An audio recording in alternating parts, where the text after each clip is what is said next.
Plot is a plan of a literary work comprising a series of incidents, events, which are gradually unfolded, and each of the incidents comes out of the preceding one and increases in intensity until the highest point is reached. In other words, the plot is a series of interlinked events in which the characters of the story participate. The short story has one main plot or series of events. There is no room for subplots, other storylines. According to Freytag's pyramid, the plot develops in the following stage. And let us say a few words about Freytag. Gustav Freytag was a 19th century German novelist who saw common patterns in the plots of stories and novels and developed a diagram to analyze them.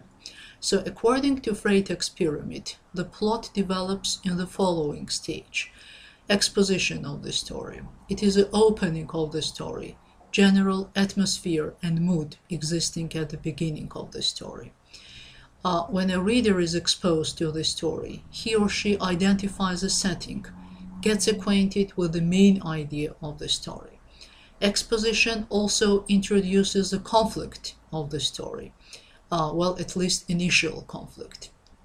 Thus, exposition serves opening of the story, contains the setting, and introduces the characters. Rising action. The series of events and conflicts rise and progress intensively.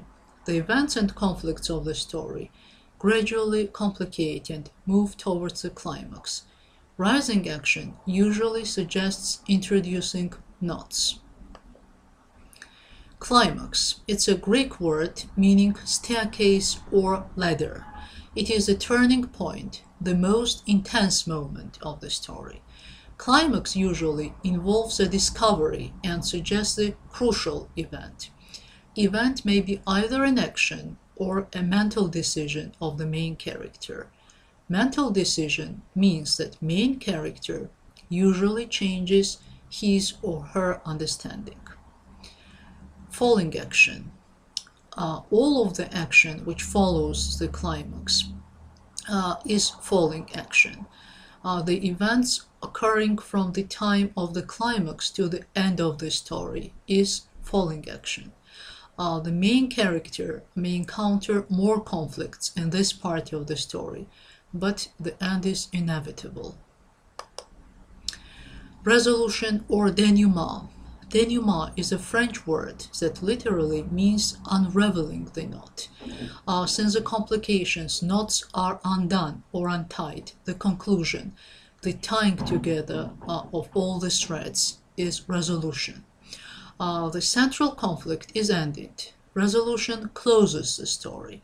It is usually the final part of the plot, which occurs at the end of the story.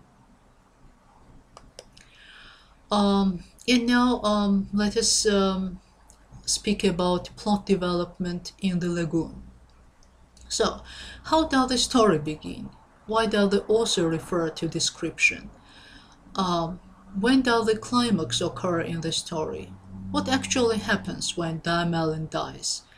Is her death connected with Arsad's repentance? And identify yourself with the character and draw conclusions. Have you ever gone through a terrible ordeal that entirely changed your inner self, your world outlook, your belief? And now about flashback. Narrative discourse does not have to present the story in chronological order. A narrative may begin with action and then execute a flashback. Flashback is frequently used device in films for foreshadowing and stronger dramatic effect. In literature, this device usually takes the narrative back in time from the current point the story has reached. When an earlier episode or event is inserted into the sequence of events, we deal with flashback. Flashbacks are often used to recount events that happened prior to the story's primary sequence of events.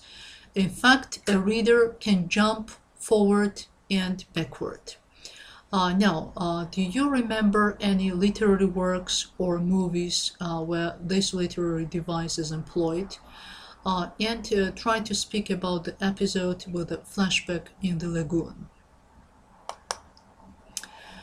Now about narrative modes, a story within a story. In the lagoon, Joseph Conrad uses a literary device called a story within a story. Story within a story is a technique used to tell a story during the action of another one. In cinema and TV series, this technique is known as show within a show. Conrad executes this device through the main character, Arsat.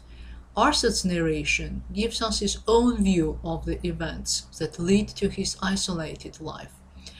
The literary device of stories within a story dates back to a device known as a frame story, when the outer story does not have much matter and more relevant story is told by one or more characters at intertextual level.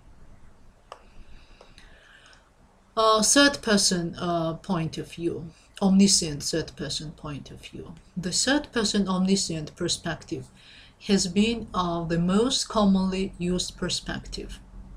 It is seen in countless classic novels. This is a tale told from the point of view of a storyteller who plays no part in the story, but knows all the facts, including the characters' thoughts.